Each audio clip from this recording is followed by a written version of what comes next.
All right, before we get to this next story, we want to warn you that some of the photos that are being used may be considered graphic. We've learned new details about the dog you see here. He was discovered extremely malnourished and dehydrated back in February. He had been locked in a wire cage inside a foreclosed home in Leland.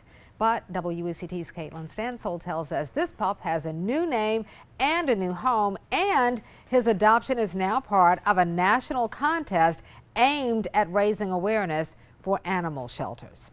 That's right, Fran. This picture right here behind me, that's Springer and his new owner, Lieutenant Tolly. And he's an Australian Shepherd. After months of rehabilitation, he looks completely different than those pictures you saw just before. And Springer was adopted, like I said, by Lieutenant Tolly. You see them here. He works at Brunswick County Animal Protection Services, and the two became close during Springer's stay. And now their story is in the running to be part of a national campaign that raises awareness for animal shelters. The duo created a video that shows photos of Springer before and after his recovery, and it also tells how Springer has impacted the shelter.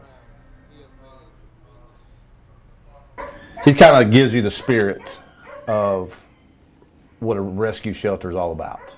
You know, some of them get to death's door and boom, they're sprung right into a new life. He's a lot like what we want many of our dogs to be like. So we're going to use him to educate and to and show what you can find at a shelter. Now, Pet Safe is hosting the Shelter Me video contest, and voting for your favorite video begins November 4th.